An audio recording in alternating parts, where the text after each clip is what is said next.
چاند کے اعتبار سے شعبان کا مہینہ شروع ہو چکا ہے۔ اس کے بعد انشاءاللہ العزیز رمضان المبارک کا مہینہ ہوگا۔ نبی پاک صلی اللہ علیہ وسلم کا ارشاد پہلے بھی نقل کیا تھا کہ آپ دعا فرمایا کرتے تھے کہ اللہ رجب اور شعبان میں ہمیں برکت عطا فرما اور ہماری زندگی میں خیریت کے ساتھ عافیت کے ساتھ رمضان المبارک ہمیں پھر عطا فرما۔ تو نبی پاک صلی اللہ علیہ وسلم نے شعبان کے مہینے میں برکت اور رمضان کے لیے زندگی کا اللہ تعالیٰ سے سوال کیا ہے۔ چنانچہ ہمیں بھی اپنا اشتیاق ظاہر کرنے کے لیے اور پیارے نبی صلی اللہ علیہ وسلم کی اتباع میں دعا کرنی چاہیے کہ اللہ ہمیں اس مہینے میں برکت عطا فرما اور رمضان ہماری زندگی میں عطا فرما۔ شعبان کے بارے میں احادیث کے اندر کئی کچھ چیزیں منقول ہیں۔ ان میں سے ایک بات یہ ہے کہ اللہ کے نبی صلی اللہ علیہ وسلم رمضان المبارک تو پورا مہینے کے روزے رکھا کرتے تھے، اور رمضان المبارک کے علاوہ نفلی روزوں کا اہتمام آپ کے ہاں چلتا ہی رہتا تھا، بلکہ آپ کے معمول میں تھا کہ آپ گھر جب تشریف لاتے تو گھر والوں سے پوچھتے کہ کچھ کھانے کو ہے، اگر کچھ میسر آ جاتا تو کھا لیتے، اگر پتہ چلتا کہ نہیں ہے تو فرماتے کہ چلو ٹھیک ہے آج ہمارا روزہ ہے۔ یہ اکثر معمول چلتا رہتا تھا، لیکن شعبان المعظم میں خاص طور پر نفلی روزوں کی بڑی کثرت ہوتی تھی اور بڑا اہتمام ہوتا تھا۔ شعبان کے علاوہ کسی اور مہینے میں اتنی کثرت سے آپ روزے نہیں رکھا کرتے تھے جتنی کثرت سے شعبان کے مہینے میں روزے رکھتے تھے۔ شعبان کے مہینوں کے روزے رمضان کی تیاری بھی کہہ سکتے ہیں اس کو، اور رمضان کے استقبال کا نام بھی اس کو دیا جا سکتا ہے، اور رمضان میں روزوں میں رغبت کا اظہار، دلچسپی کا اظہار، یہ نام بھی اس کو دیا جا سکتا ہے۔ بہرحال یہ ہے کہ شعبان میں آپ بڑی کثرت سے روزے رکھا کرتے تھے اور اس چیز کو پسند فرمایا کرتے تھے۔ تو خوش قسمتی سے ٹھنڈا موسم ہے، دن چھوٹے ہیں، آسانی سے روزے رکھے جا سکتے ہیں، تو اگر ہمت کر لیں تو سنت پر عمل بھی ہوگا اور انشاءاللہ اجر بھی ہوگا، اور رمضان المبارک کے استقبال کا عنوان بھی ہوگا، تیاری کا عنوان بھی ہوگا۔ حضرت اماں جان عائشہ صدیقہ رضی اللہ تعالی عنہا سے منقول ہے کہ رمضان میں جو ان کے روزے چھوٹ جایا کرتے تھے تو ان کی قضا شعبان کے مہینے میں کیا کرتی تھی۔ شعبان کے مہینے میں قضا کے دو مقصد عام طور پر محدثین نے ذکر کیے ہیں۔ نمبر ایک کہ چونکہ اللہ کے نبی صلی اللہ علیہ وسلم شعبان میں کثرت سے روزے رکھتے تھے تو روزے رکھنے کا ثواب شعبان میں زیادہ ہے، تو شعبان میں روزے رکھنے کا بہانہ بن جاتا تھا، قضا بھی ہو جاتی تھی اور شعبان میں روزے رکھنے کا ثواب اور اجر بھی مل جاتا تھا۔ اس سے بھی اندازہ ہوا کہ رمضان کے روزوں کو اتنا مؤخر کرنا کہ شعبان تک انتظار کرنا، یہ بھی شعبان کے مہینے کی اہمیت کو واضح کرنے کے لیے ہے، تاکہ ہمیں سمجھ آ سکے کہ شعبان صحابہ اکرام کے ہاں کتنا اہم تھا اور اس میں روزوں کا کتنا اہتمام رہتا تھا۔ اور دوسری وجہ یہ بھی ہے کہ چونکہ اللہ کے نبی صلی اللہ علیہ وسلم روزے رکھتے تھے تو آپ کی موافقت ہو جاتی تھی۔ جب گھر میں ایک فرد روزہ رکھ رہا ہو تو دوسرے کے لیے آسان ہو جاتا ہے۔ تو اللہ کے نبی صلی اللہ علیہ وسلم روزے سے تو اماں جان کہتی کہ میں بھی پھر روزہ رکھ لیتی تو میں بھی روزے سے ہوتی۔ تو اماں جان رضی اللہ تعالی عنہا بھی اس بات کا تذکرہ کرتی ہیں کہ ہم اپنے قضا روزے بھی شعبان میں رکھا کرتے تھے۔ اور اسی طرح شعبان کے اندر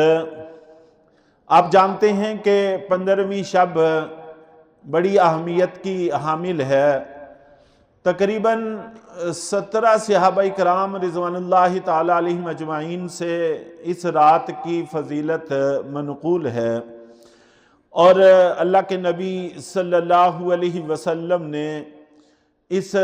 رات میں عبادت کی ترغیب دی ہے۔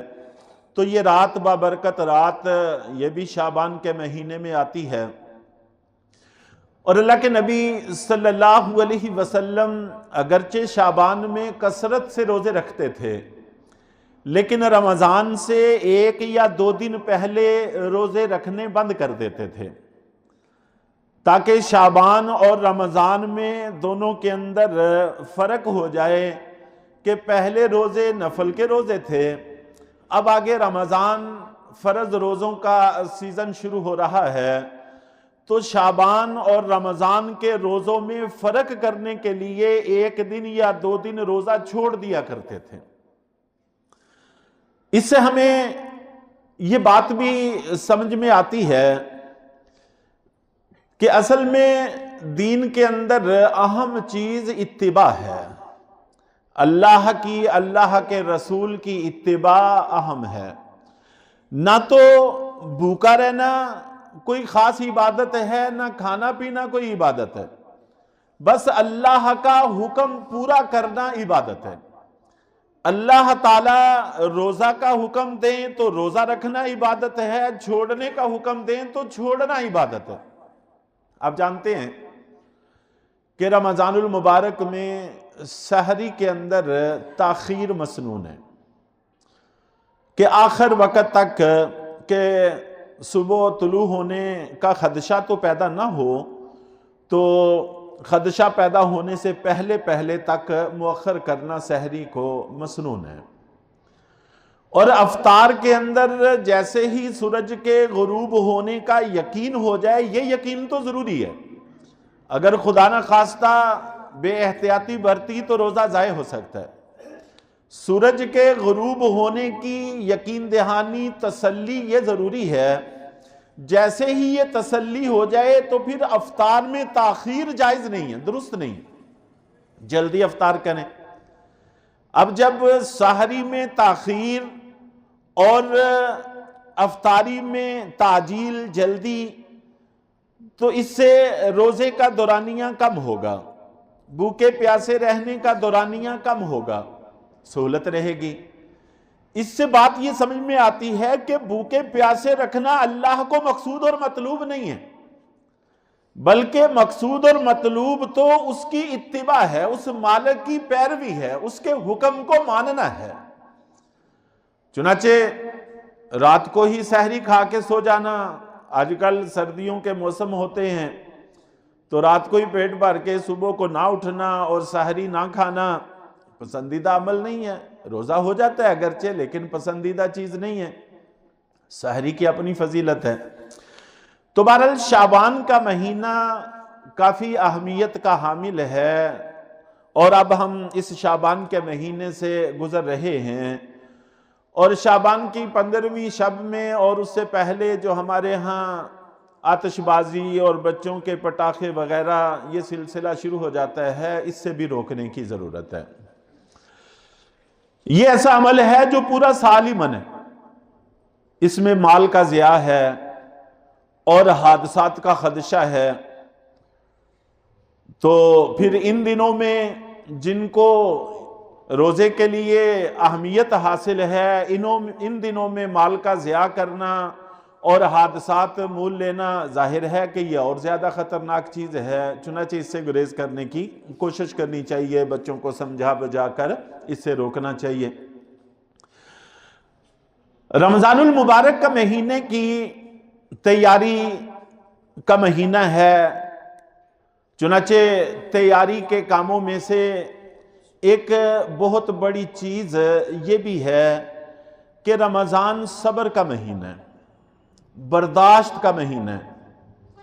اپنے اندر صبر اور برداشت کی ابھی سے مشق شروع کرنی چاہیے، تحمل پیدا کرنے کی کوشش کرنی چاہیے۔ اللہ کے نبی صلی اللہ علیہ وسلم کی ساری زندگی صبر سے بھری ہوئی ہے، صحابہ کرام کی زندگیاں بھی ساری صبر سے بھری ہوئی ہیں، اور وہ واقعات ہمارے لیے نمونہ ہیں، ہمارے لیے اہمیت کے حامل ہیں۔ چنانچہ ان واقعات سے ہمیں صبر سیکھنا چاہیے، سیکھنے کی کوشش کرنی چاہیے۔ انشاءاللہ رمضان المبارک کے مختلف پہلوؤں پر گفتگو ہوتی رہے گی۔ آج خاص طور پر کچھ شعبان سے متعلق گزارشات عرض کرنی تھی اور کچھ صبر سے متعلق گزارشات عرض کرنی۔ چنانچہ نبی پاک صلی اللہ علیہ وسلم کا 13 سالہ دور مکی زندگی، وہ ساری کی ساری صبر سے لبریز ہے، صبر سے بھری ہوئی ہے۔ اس میں حکم یہ تھا کہ صبر کرو، اگر کوئی زیادتی کرتا ہے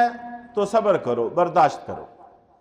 بدلہ لینے کی بھی اجازت نہیں، انتقام لینے کی اجازت نہیں، اور مشرکین مکہ نے بھی کسی کو اذیت دینے کی جتنی صورتیں ممکن ہو سکتی ہیں وہ ساری کی ساری صورتیں اختیار کی۔ کسی کو بھی اذیت دینے کی جتنی صورتیں ممکن ہیں ان میں سے کسی کے اندر انہوں نے کوتاہی سے کام نہیں لیا۔ ہر طرح کی اذیت اللہ کے نبی صلی اللہ علیہ وسلم اور آپ کے ماننے والوں کو دی، لیکن آپ کے لیے حکم یہی تھا کہ برداشت کریں، صبر کریں۔ ایک دفعہ اللہ کے نبی صلی اللہ علیہ وسلم بیت اللہ کی دیوار کے ساتھ ٹیک لگا کر بیٹھے ہوئے تھے، تشریف فرما تھے، تو ایک صحابی ہیں حضرت خباب ابن ارت رضی اللہ تعالیٰ عنہ، وہ آپ کی خدمت میں حاضر ہوئے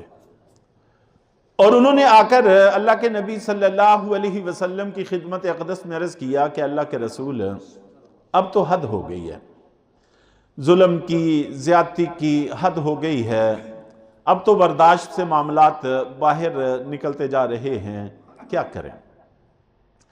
تو آپ نبی پاک صلی اللہ علیہ وسلم نے فرمایا کہ صبر کرو، برداشت کرو، اللہ تعالیٰ کوئی راستہ نکالیں گے۔ حضرت خباب رضی اللہ تعالیٰ عنہ نے اپنی کمر سے کپڑا اٹھایا اور کپڑا اٹھا کر اللہ کے نبی صلی اللہ علیہ وسلم کی طرف کمر کی اور ساتھ میں بتایا کہ میرا جو مالک ہے وہ پہلے انگارے جلاتا ہے، جس وقت وہ سارے اچھی طرح سے انگارے جل جاتے ہیں تو پھر مجھے اس کے اوپر لٹا دیتا ہے، پھر کبھی خود اوپر بیٹھ جاتا ہے، کبھی اوپر پتھر رکھ دیتا ہے، اور پھر میری چربی پگھلتی ہے، میرے جسم سے خون رستا ہے اور اس کے ساتھ وہ انگارے بجھتے ہیں۔ یہ صورتحال بن گئی ہے،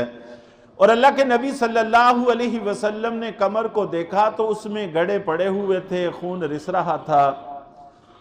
تو آپ نبی پاک صلی اللہ علیہ وسلم کی آنکھوں سے آنسو جاری ہو گئے، آپ کی داڑھی مبارک پر آنسوؤں کا ایک خاص لڑی کا سلسلہ شروع ہو گیا، اور آپ نے پھر بھی فرمایا کہ اے خباب صبر کرو، ابھی فی الحال ہمیں حکم صبر کا ہے، صبر کے علاوہ ہمارے لیے کوئی اور راستہ نہیں ہے۔ تو اس طرح کے صبر کی ہمیں نوبت نہیں آئی، اور اللہ کرے کہ کبھی نوبت آئے بھی نہ، ہمارے بس کی بات نہیں ہے، ہمارے اندر اس کی ہمت نہیں ہے۔ تو وہ حضرات قربانیاں دے گئے، ان کا پھل ہم لوگ کھا رہے ہیں، لیکن رمضان میں روزہ رکھ لینا، صبح سے شام تک بھوک پیاس کو روک لینا، کم سے کم اتنا کہ تو ہر مسلمان کلمہ گو کو کر ہی لینا چاہیے، اتنا سا صبر، اتنی سی برداشت تو کر ہی لینی چاہیے۔ اس میں تو کم سے کم ہمیں کوتاہی سے کام نہیں لینا چاہیے۔ اور خاص طور پر اللہ نے یہ فضل فرمایا ہے کہ موسم بھی ٹھنڈا ہے، دن بھی چھوٹے ہیں، تو کوئی خاص دقت کی بات نہیں ہے، تو اس کا اہتمام کرنے کی کوشش کرنی چاہیے۔ اللہ کے نبی صلی اللہ علیہ وسلم کا یہ 13 سالہ مکی دور اختتام کو پہنچا۔ مدینہ منورہ میں جا کر آپ نے سلطنت کا قیام کر لیا۔ وہاں پر بدلہ لینے کی اجازت تھی، انتقام کی اجازت مل گئی، چنانچہ جنگیں بھی ہوئیں، سارا کچھ ہوا، لیکن پھر بھی بہت سارے معاملات میں وہاں پر بھی صبر سے کام لینا پڑا۔ اور اللہ کے نبی صلی اللہ علیہ وسلم نے اپنے صحابہ کی ان قربانیوں کو نظر انداز نہیں کیا، فراموش نہیں کیا، اس صبر کو ہمیشہ یاد رکھا۔ اور یہی ایک لیڈر کے اندر ہونا چاہیے، ایک سربراہ کے اندر یہ چیز ہونی چاہیے کہ وہ اپنے متاحتوں کی قربانیوں، ان کی پریشانیوں، ان کی تنگحالیوں کو پیش نظر رکھے، کبھی بھی ان کو فراموش نہ کرے۔ خندق کے موقع پر خندق کھودی جا رہی ہے، اللہ کے نبی صلی اللہ علیہ وسلم کے پاس صحابی آئے، انہوں نے آ کر عرض کیا کہ اللہ کے رسول، بھوک نے اب تو بس کروا دی ہے، کمر کو سیدھا رکھنے کے لیے، معدے کو تھوڑی سی ٹھنڈک پہنچانے کے لیے پیٹ پر پتھر باندھا ہوا ہے، تاکہ معدے کو تھوڑا سا ٹھنڈک بھی ملے اور کمر بھی سیدھی رہے۔ اور اپنے پیٹ سے اٹھا کر دکھایا کہ اللہ کے رسول یہ دیکھ لیں، اب تو یہ صورتحال ہے۔ تو اس سے پہلے اللہ کے نبی صلی اللہ علیہ وسلم نے اپنے دکھ کا اظہار نہیں فرمایا تھا، اپنی بھوک، اپنی اس صورتحال کو صحابہ کے سامنے واضح نہیں ہونے دیا تھا، لیکن اب ان کی تسلی کے لیے اپنے پیٹ سے اٹھا کر کہا کہ میں نے تو 2 پتھر باندھے ہوئے۔ تو یہ تنگی، مہینوں کے فاقے وہاں پر چلتے رہتے تھے۔ حدیث شریف میں واضح ہے کہ 3 چاند گزر جاتے تھے، گھر میں آگ نہیں جلتی تھی، یہ عام سلسلہ تھا۔ تو یہاں پر کام بھی ہے، مشقت بھی ہے، دشمن سر چڑھا ہوا ہے، اور صورتحال یہ ہے کہ کمر سیدھی رکھنے کے لیے پیٹ پر پتھر باندھے جا رہے ہیں۔ تو اس طرح کی مشکلات سے گزر کر یہ دین ہم تک پہنچا۔